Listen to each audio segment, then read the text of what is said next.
Welcome, or welcome back, to Lady Mythos.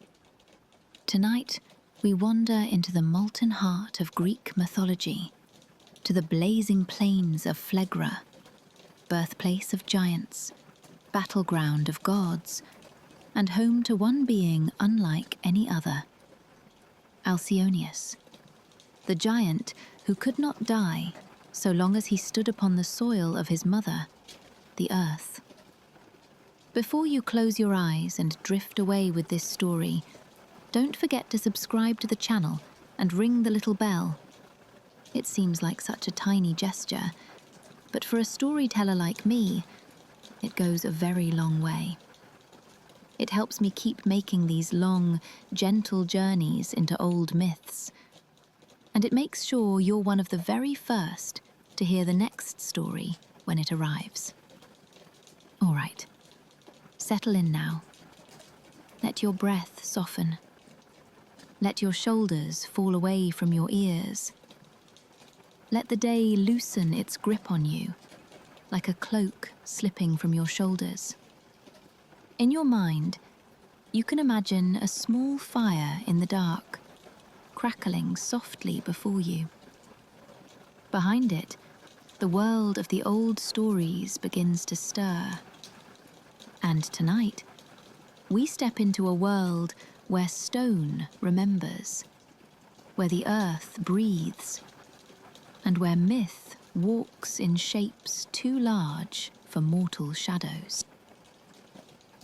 Chapter 1: Gaia's Grief and the Birth of the Giants. Long before temples rose or heroes fought for glory, the earth itself held memories. Deep, tectonic memories, heavy as mountains. Gaia, the ancient mother, felt everything. She felt the cool weight of oceans. She felt seeds splitting open beneath the soil. She felt the slow grinding of stone on stone as continents shifted over ages longer than any god's temper. And she felt the moment her Titan children were cast down. When Zeus and his siblings rose up and overthrew the Titans, the sky roared with thunder and victory. Olympus glittered with lightning. New thrones were carved in cloud and starlight. But below all that brightness, in the dark hollows of the world, Gaia felt chains. Her Titan sons, huge, wild, powerful, were sealed away in Tartarus. Their weight pulled at her insides.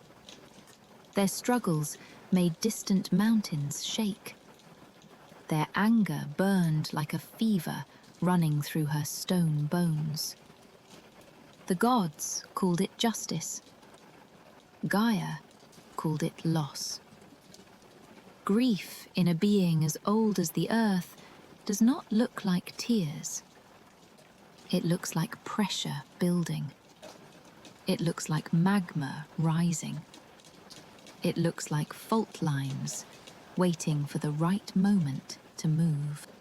In the long, echoing quiet after the Titanomachy, Gaia's sorrow hardened into something else. Resolve. If the sky had its new children, smiling, shining Olympians, then the earth would have hers. Not delicate, not refined, but raw, honest, born of stone and fire and anger. In hidden caverns and volcanic plains, she began to shape them.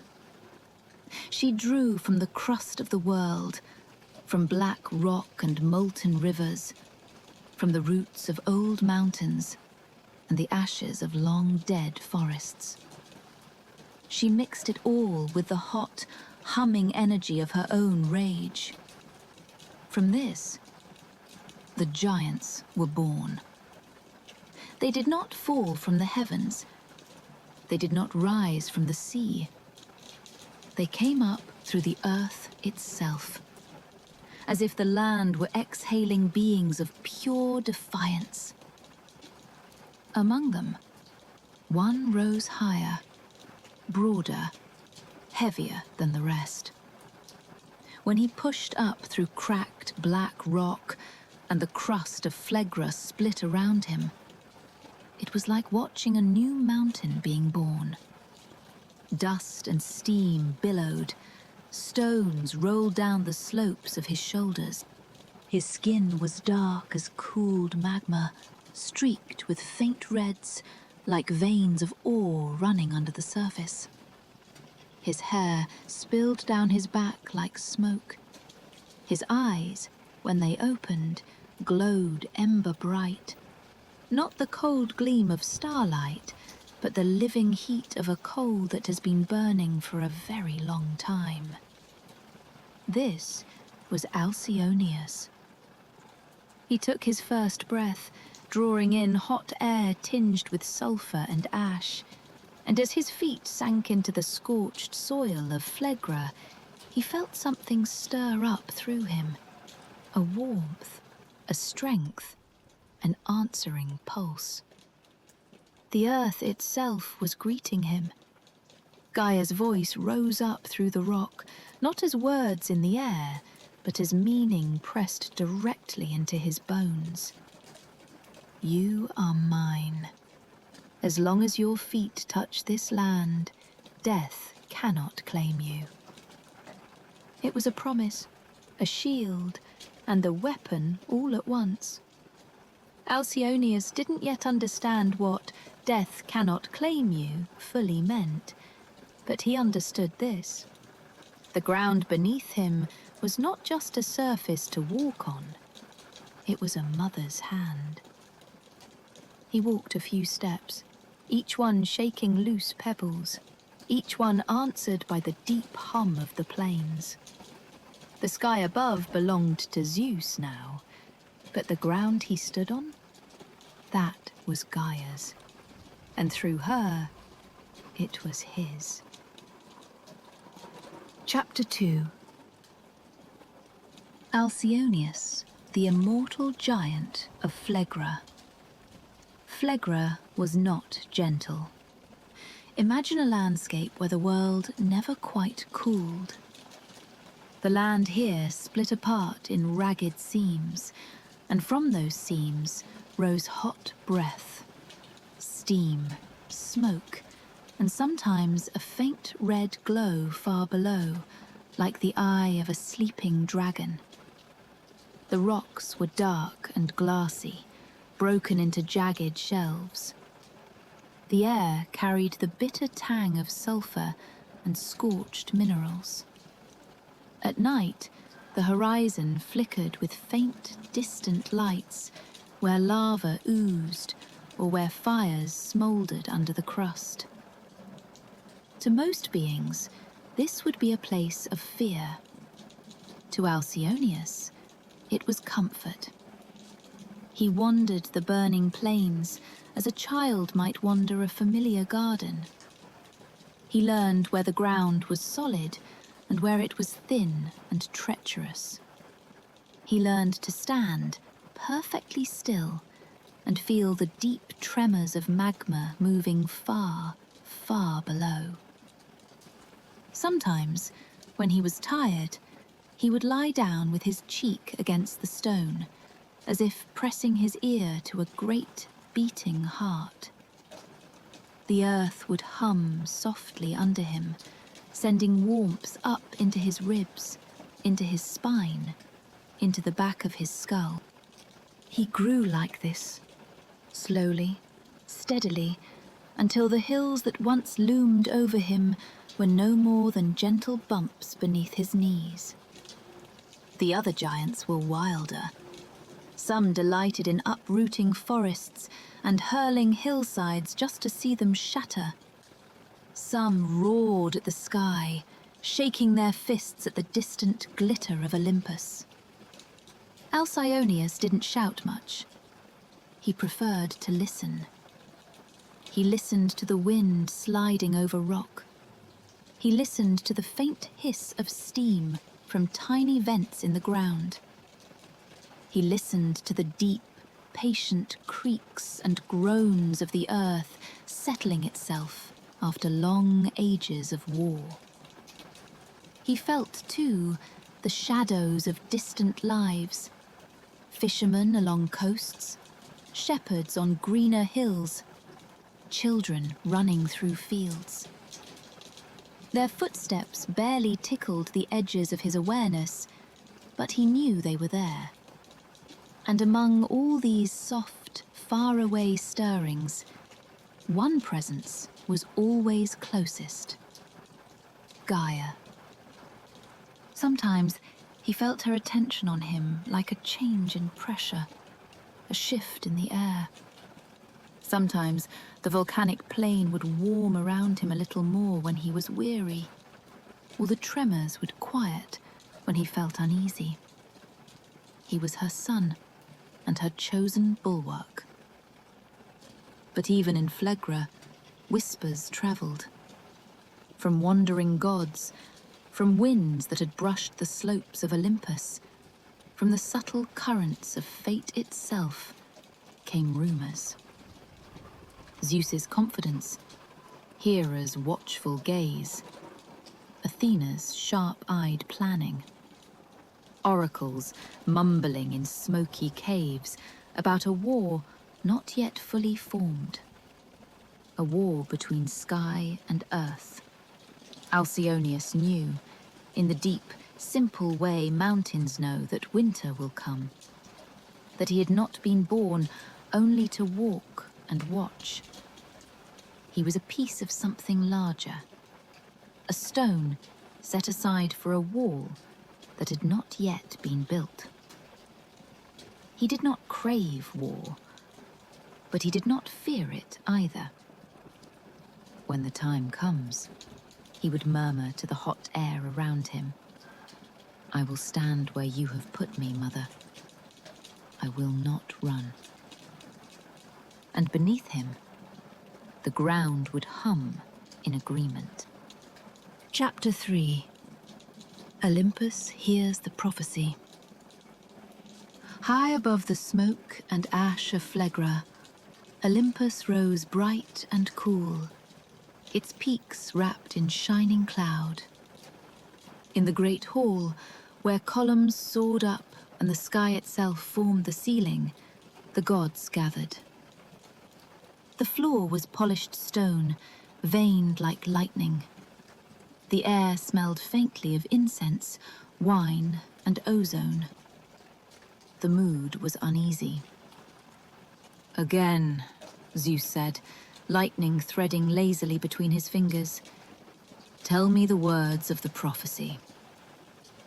A priestess, or perhaps a nymph touched by vision, stood near the steps of the throne. Her eyes were clouded, as if she'd seen too much light. "The earth groans," she said. "The giants rise from the womb of Gaia. They will climb toward the sky, and Olympus will shake. But the gods cannot kill them alone. Only with the hand of mortals can the giants be felled." Murmurs rippled through the hall. Apollo frowned thoughtfully, fingers tapping against his bow. Hera's lips pressed into a tight line. Poseidon scowled, trident resting by his side like a spear of hammered sea. Ares, impatient in gleaming armor, scoffed. "Let them come. I have been waiting for a challenge worthy of me. They are earth and stone, and we are storm and fire." Athena's gaze slid toward him, cool and assessing. "You cannot hack stone apart if the earth knits itself back together under your feet," she said. "This isn't a matter of bravery, it's a matter of rules." "Rules?" Ares snapped. "Laws," she corrected. "The laws of power." The giants are Gaia's answer to the Titan's prison. They are woven from the earth itself. We can wound them, we can knock them down, but to end them, we need a thread they do not share. A mortal thread, Zeus said softly. The hall grew quieter. Athena nodded. Someone who belongs to both worlds. Mortal enough to slip past what protects them, divine enough to stand against them. A single name formed in the air, like a distant rumble. Heracles. Zeus' eyes flickered. He had many children, scattered across the mortal world like seeds on the wind. But Heracles was different, stronger, tested in labors that would have broken other men, half devastated by the weight of his own story. "Send for him," Zeus said. Lightning flashed outside, illuminating the clouds. "We do not have the luxury of waiting," Hera added sharply. "If Gaia's anger is rising again, we must be ready before the first blow is struck." Athena did not argue. She simply inclined her head, the shadow of a plan already taking shape behind her calm grey eyes. Far below, in a quiet patch of earth where no one else was listening, Gaia heard all of this. The plotting, the fear, the naming of her child as enemy. The ground shuddered slightly. Not enough to topple a single temple stone, just enough to remind the world that it sat on someone's body. Chapter 4. Athena seeks Heracles. Heracles sat beside a small fire, the kind a wanderer builds when the road has been long and the night is not yet cold enough to bite. He had thrown his lion's skin on the ground first, then settled onto it with a grateful sigh. The lion's head, its open mouth and frozen snarl, now rested over one of his shoulders like a grotesque hood. His great wooden club lay within arm's reach. The sky above was deep blue, washed with first stars. Crickets chirped. A nearby stream whispered over stones. For once, no one was asking him to fight anything. No one was shouting his name. No one was pointing toward a monster and saying, "You, go." He let his gaze blur as he watched the flames. Little spirals of smoke rose and vanished into the night. Then the fire leaned. Not much, just slightly, as if a breeze from the wrong direction had touched it. The hairs on Heracles' arms prickled. He didn't need to look up to know who it was, but he did anyway. Athena stepped into the circle of light as if she had always been there.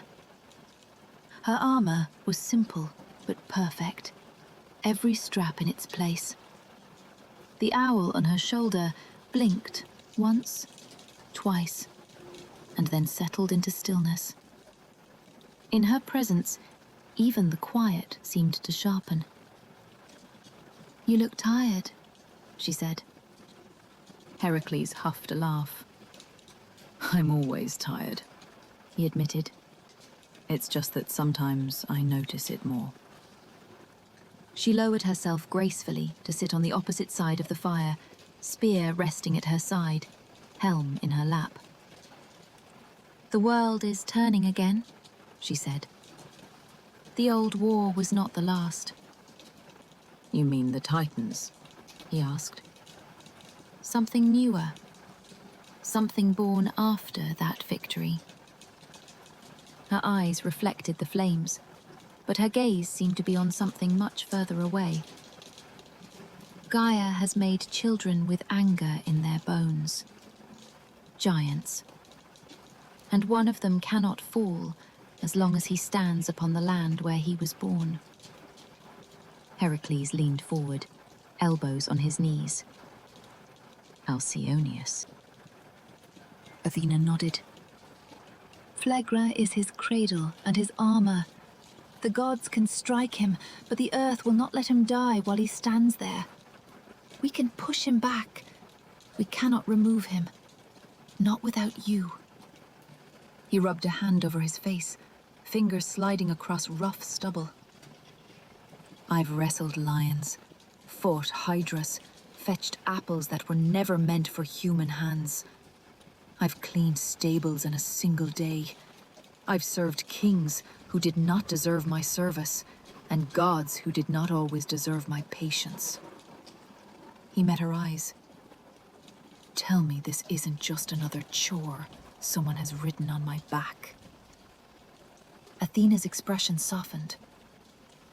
You think I do not know the cost of asking you again and again, she asked. Heracles, no one else can do this.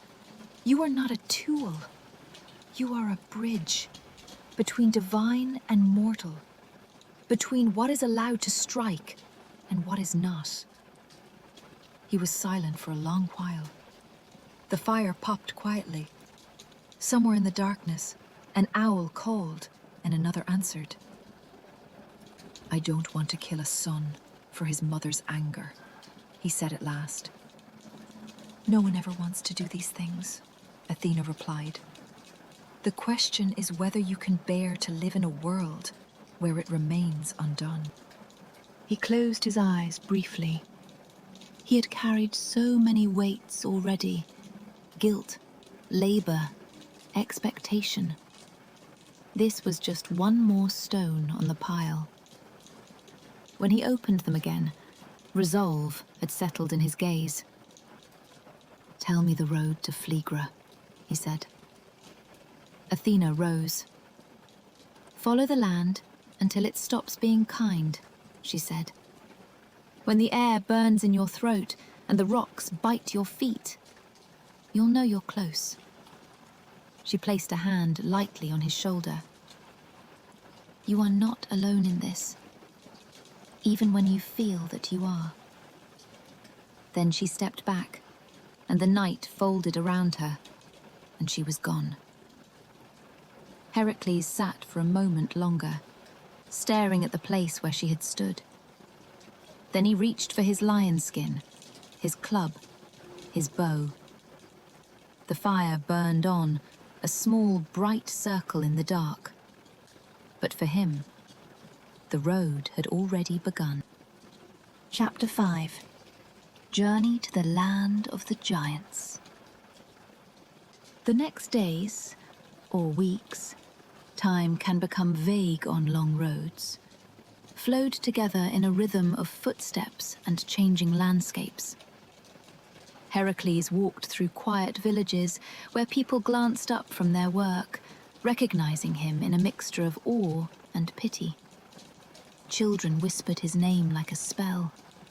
Old women pressed bread into his hands without meeting his eyes, as if afraid that if they looked too long, they might see all the things he had done reflected there.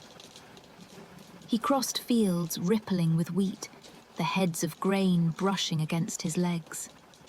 He passed under olive trees whose trunks had twisted for centuries, their roots sunk deep into friendly soil.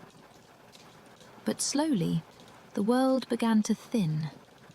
The trees grew sparser, the grass lost its lushness, the air dried and sharpened. Hills turned from green to grey. Stones shouldered their way up through the earth like old bones. The wind brought with it a faint new scent, the bitter presence of ash and something metallic, almost like blood that had burned. At night, the stars were the same, but the horizon had a different silhouette, jagged, broken, restless. He saw fewer people. A shepherd leading thin sheep across scrubby slopes. A lone traveller hurrying in the opposite direction, eyes wide, unwilling to speak of what lay ahead. Eventually, Heracles reached a place where the land simply changed. The boundary was not marked by a fence or a shrine. It was more like a line the world had drawn under its breath. On one side, the stones were ordinary, weathered by rain and wind. On the other, they were darker, slicker, as if they had been licked by fire. Heat rose from the ground in faint waves. The air shimmered. Heracles stopped there and knelt. He pressed his hand against the blackened soil. It was warm. Not the gentle warmth of sun-heated earth, but something deeper, like the lingering heat of a forge hours after the fire has been banked. He felt, faintly, a pulse. "Gaia," he murmured. "I step into your anger now. I don't come to mock you. I come because if I don't, others will suffer." The ground did not crack open. There were no booming replies, but his fingers tingled, and for just a heartbeat, the warmth under his hand intensified, as if the earth were acknowledging him. Not welcoming, not cursing, just aware. He drew in a breath that tasted of smoke and stone, rose to his feet, adjusted the lion's skin over his shoulders, and took his first step into Phlegra. Chapter 6. Heracles meets Alcyoneus. Far ahead, on a ridge of black rock, Alcyoneus stood with the wind tugging at his hair. From this height, he could see the long scar of Phlegra stretching away. Cracked earth, smoking vents, distant glowing mouths of volcanic hills. In the far reaches, the land blurred into heat haze. He had been restless all morning. The tremors under his feet had felt different. Not the familiar tides of magma or the slow settling of stone, but something like a heartbeat that didn't belong to the land. And then, finally, he saw it. A small figure, moving steadily across the broken ground. To a mortal's eye, Heracles was large, powerful, well-muscled. To Alcyoneus, he was like an ant with unusually broad shoulders. But size, the giant knew, meant nothing on its own. A spark could start a blaze that consumed an entire forest. Alcyoneus narrowed his ember-bright eyes, watching the way the stranger moved. There was no hesitation in his steps, no stumbling, even as he walked over treacherous rock. He carried a bow and club, and a lion's skin hung across his back. "So," the giant rumbled to himself, "this is the thread they send to cut the knot." He descended the ridge in a slow, deliberate path, not hurrying. The ground shuddered gently with each of his steps. Dust lifted and settled like nervous breath. Heracles felt those tremors long before the giant came fully into view. He paused on a shelf of rock, looked up, and saw him. For a moment, the world seemed to shrink down to the space between them. A man, solid and scarred, standing like a single flame, and a being tall enough to make that flame look very small.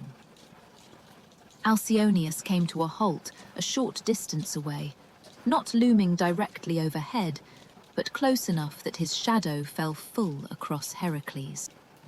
They regarded each other.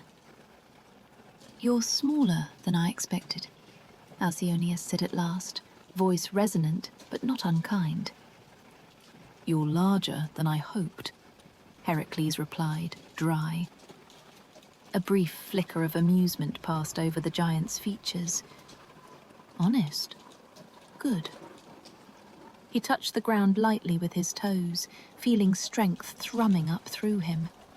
Then he looked past Heracles, towards the edges of Phlegra, towards places where the land grew softer. He knew instinctively that his mother's promise did not stretch forever. "The sky fears what I am," he said, gaze returning to the hero. "But I do not wake each day lusting to trample small lives. I am what I was shaped to be." "I know," Heracles answered quietly. "You were made as an answer. So was I." They stood there for a moment, two very different children of very different parents, caught in the web of decisions neither had made. "You may still turn back," Alcyoneus said. "Tell Zeus there was nothing here but smoke and shadow. Say the prophecies were wrong." Heracles shook his head slowly. "I have run from many things in my life," he said, "but not from the work that must be done. I don't come because I hate you. I come because if we leave this knot tied, it will strangle too many." The giant sighed, the sound rolling over the plain like distant thunder. "Then we are both prisoners of our makers." He reached down and closed his hand around a boulder, fingers sinking into stone as if it were packed sand. "Very well, little bridge between worlds," Alcyoneus said softly. "Let us see what happens when earth and sky meet in earnest." Chapter 7. Battle across the burning plains. The air thickened. For just a moment, neither moved. The wind held its breath. Even the hiss of distant vents seemed to quiet, as if the whole of Phlegra were watching. Then Alcyoneus moved. He swung the boulder up with casual strength and hurled it. The rock tore through the air, trailing dust. To Heracles, it was like a collapsing house coming at him. He dove sideways, rolling over unforgiving stone. The boulder slammed into the ground where he had stood and shattered into fragments that sprayed outward like shrapnel. He came up on one knee, bow already in his hands, arrow nocked. He drew. For a heartbeat, all he could see was the giant's chest. A vast expanse of dark, thick flesh. He exhaled slowly, letting his arms steady. Then he released. The arrow flew, a thin line of intention, and struck Alcyoneus beneath the collarbone. The giant flinched. Blood, dark, heavy, welled around the shaft. He staggered a step backward, surprised more than wounded. Heracles saw pain flash through his expression, saw the body react the way any living body would. Then the earth answered. A pulse rose up from the ground, visible only in the way Alcyoneus's posture shifted. The flesh around the wound seemed to tighten, to glow faintly with inner heat. The arrow began to slide out, pushed by some invisible force, and fell to the rock with a small, almost insulting clatter. The skin closed. Heracles' stomach dropped, like a man realizing the water he's swimming in has no bottom. He loosed another arrow, then another. Each time, the same rhythm. Impact, surprise, the sting of pain, and then the slow, implacable closing of the wound. You cannot kill what the earth protects, Alcyoneus called down, voice rolling across the plain. There was a hint of laughter in it now, not cruel, but almost awed. You are strong, little one, but you are not stronger than Mother. He began to move toward Heracles, strides lengthening, steps shaking the ground. Heracles did not stand and trade blows. He had wrestled monsters of muscle and fang. He had learned that sometimes the only way to win was not to meet force with force head-on. He ran.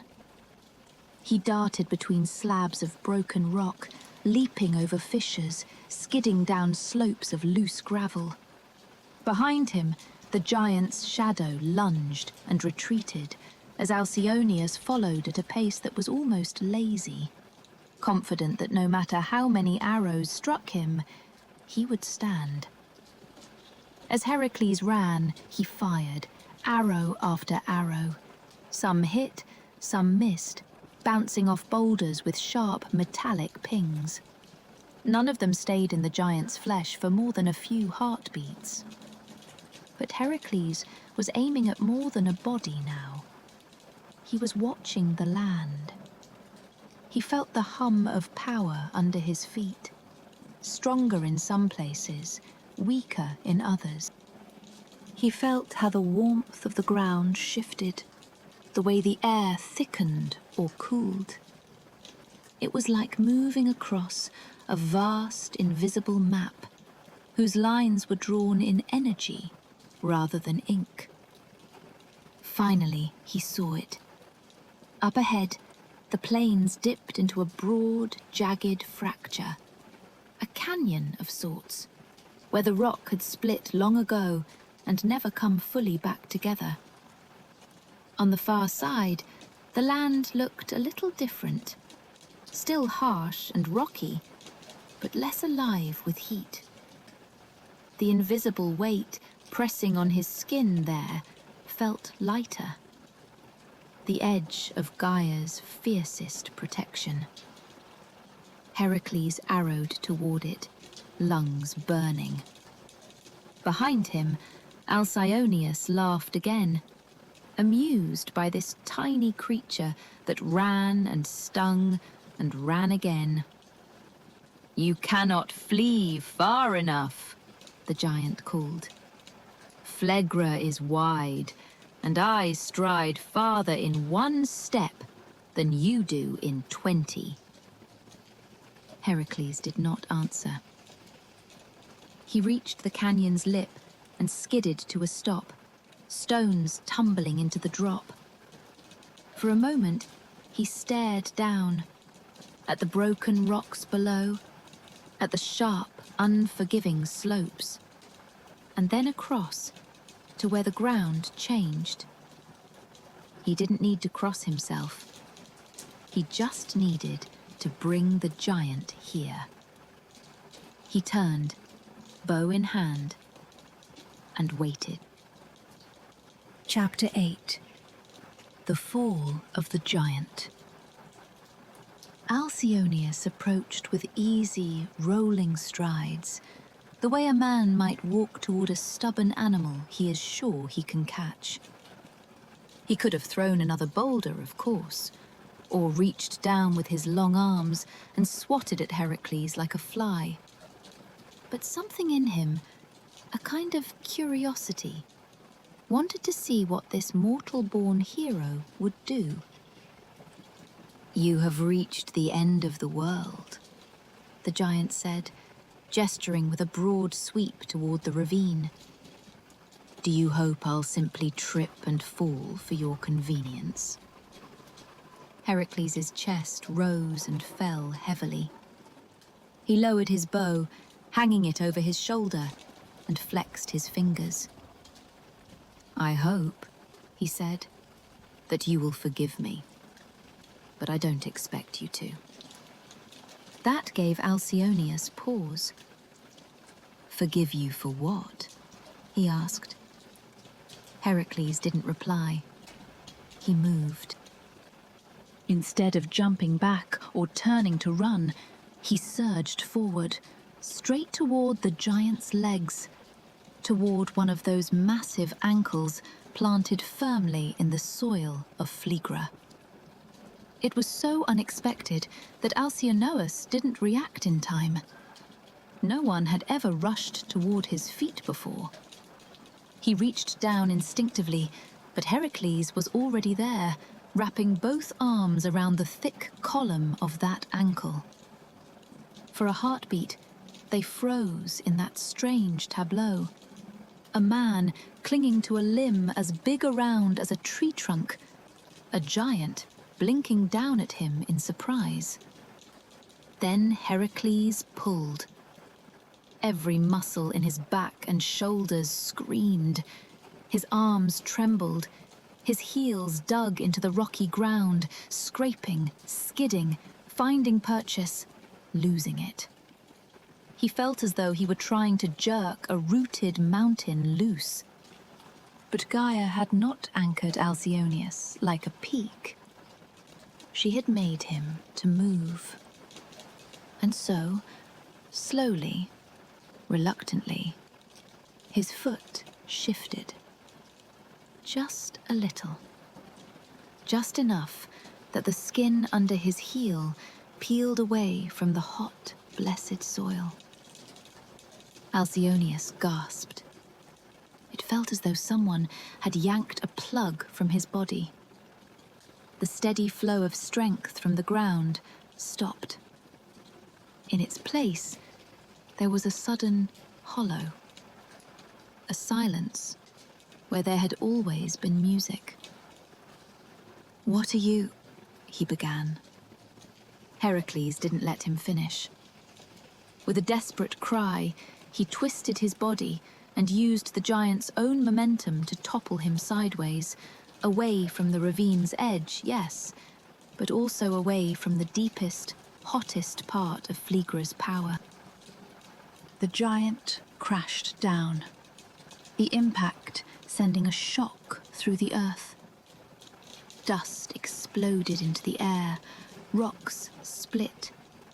The very canyon trembled.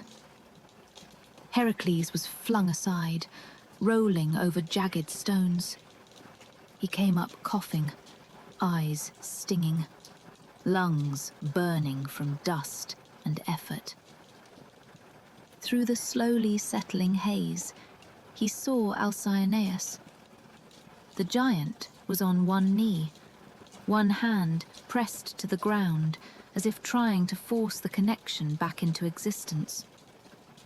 But the soil here was cooler, thinner. The thread was weaker.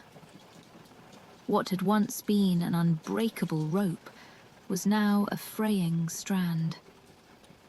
Alcyoneus looked up at Heracles, eyes wide with disbelief. "What have you done?" he whispered.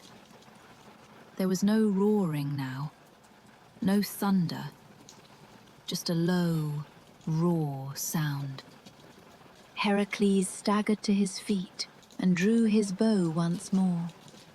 His arms shook with fatigue. His fingers slipped slightly on the string. "You're stronger than anything I've ever faced," he said. "But strength without limit is too dangerous for this world." Alcyoneus breathed out, slow and shuddering. He seemed smaller somehow. Not in size, but in presence. As if some of the great invisible weight he'd carried had slipped away. "Tell my mother," he began, then stopped. His mouth twisted into a sad, knowing smile. "No, don't." She will feel it. She feels everything. He lifted his chin, exposing the broad plane of his chest. Do it, bridge child, he said. Let this story be the first stone they place in the wall they call victory. Heracles closed his eyes briefly. Then he opened them again, aimed at the giant's heart, and released. The arrow flew. It struck. This time, the wound did not close. Alcyoneus inhaled once, sharply, as if surprised by how it felt to die. His ember-bright eyes dimmed. His enormous body sagged. He exhaled one last time, a breath like a fading storm. And then he was still. Chapter 9. Gaia mourns her son. Silence fell over Phlegra. Not the gentle quiet of a forest at dusk, but a heavier stillness, thick with the presence of something that had just ended. For a few heartbeats, nothing moved. Even the ash in the air seemed to hang motionless. Then the ground shivered. A low rumble rolled through the rock, rising and falling like a distant groan. In the far reaches of the plain, a volcano coughed up a plume of dark ash that climbed into the sky like a grieving banner. Gaia had felt her son fall. Heracles stood where he was, shoulders slumped, bow hanging loosely from his hand. The victory did not feel like triumph. It felt like necessity. Like closing a wound with fire and knowing the scar would always ache when it rained. He walked slowly to Alcyoneus' side. Up close, the giant seemed impossibly massive, as if a piece of the landscape had taken on a shape and then decided not to move anymore. His face, relaxed now in death, looked strangely young. Younger than mountains, younger than the Titans. A late-born child of an old, old mother. Heracles reached out and rested his hand on one of the giant's cooling forearms. The skin was rough, still faintly warm, like sun-baked stone at dusk. I'm sorry, he said quietly. You deserved a story that didn't end like this. But the world is full of things that deserved better. The earth's rumbling continued for a while, then gradually faded into the usual low tremors of Phlegra. The heat underfoot dulled, settling into something less intense. Heracles stayed a little longer, long enough to watch dust settle into the hollows of Alcyoneus' body. Already, the land was beginning to reclaim him. Stones, dislodged by the fall, rolled down into the curve of his side. A broken ridge nearby leaned as if it, too, might slowly slide to cover more of him. Gaia, even in grief, did what she always did. She folded things back into herself. Eventually, Heracles turned away. The walk out of Phlegra felt longer than the walk in. His body ached. His feet slipped occasionally on the uneven ground. The heat pressed less fiercely now, but it was still there, a reminder at his back. As he crossed the invisible line, where cursed land gave way to ordinary earth, the air changed. It cooled. The wind brought with it the scent of dry grass and distant water. He paused and looked back once. The plain of Phlegra stretched away behind him, smoky and dark and dangerous. Somewhere in that harsh expanse lay the body of a giant who had once been unkillable.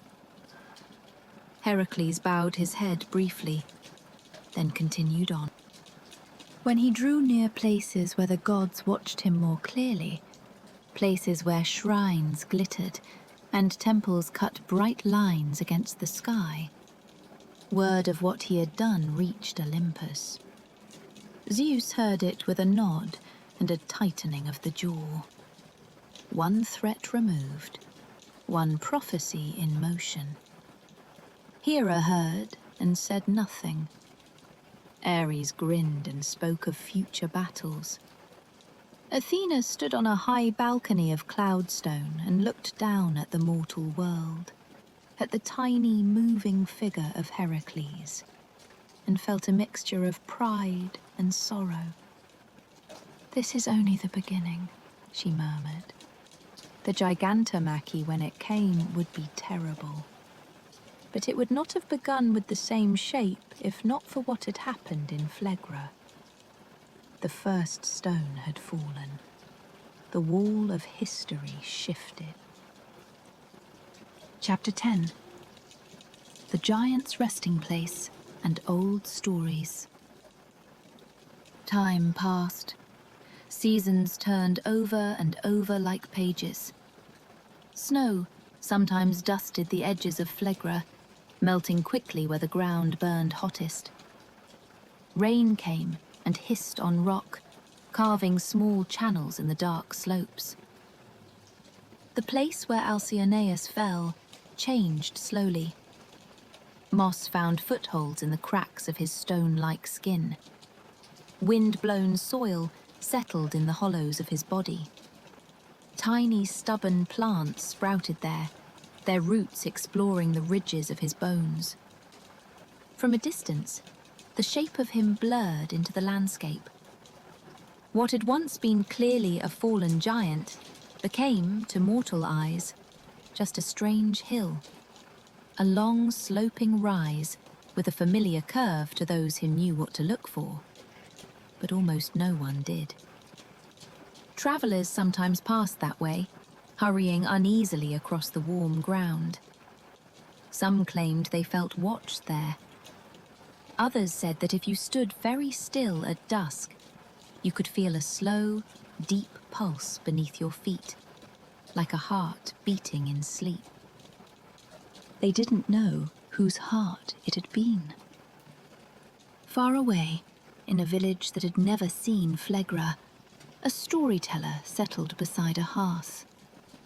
The fire there was smaller than volcanic flame, just wood crackling softly, sparks floating up to blackened stone. Children gathered close, wrapped in blankets, eyes reflecting the dancing light. Older listeners sat behind them, hands curled around cups, faces lined by time and worry. "Tonight," the storyteller said, "I'll tell you of a giant who could not die." The room grew quiet. In the days when the gods sat high on Olympus and the earth still remembered the weight of the Titans, the storyteller began. Gaia, the Great Mother, created children of anger and stone, the giants. Among them was Alcyoneus, who drew strength from his homeland so completely that as long as his feet touched it, no spear, no sword, no lightning could kill him. A child's hand shot up. "Is that allowed?" she asked, frowning. "To make someone who can't die?" The storyteller smiled slowly.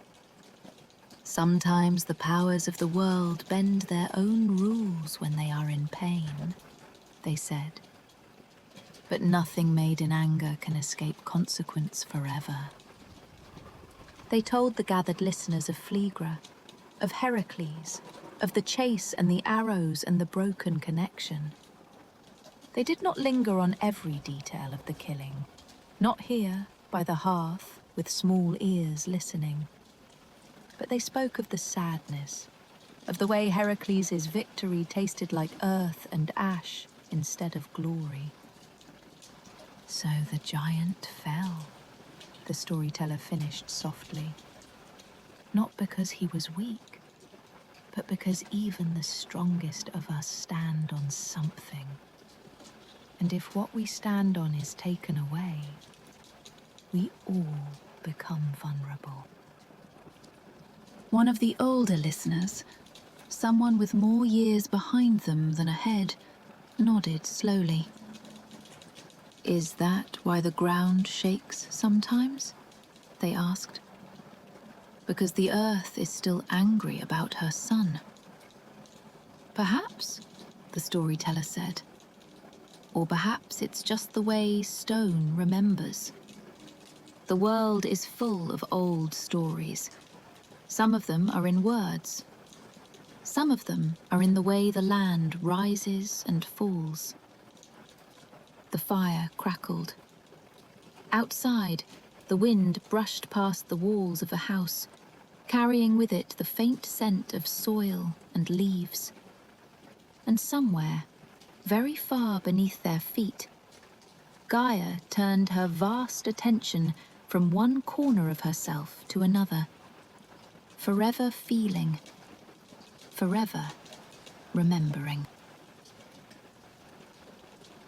And now, we've walked together through burning plains, past watching gods, and to the side of a giant who lived and died with his feet rooted in the earth. You've been listening to Lady Mythos, to a story stretched gently out of a few ancient lines into a full journey you can rest inside for a while. If your eyes aren't closed yet, you can let them drift shut now. Feel your body heavy, like a hill settling into the ground. Feel your thoughts quiet, like ash falling after a fire. The day is done. The story is told. Sweet dreams. Sleep well. And thank you for listening.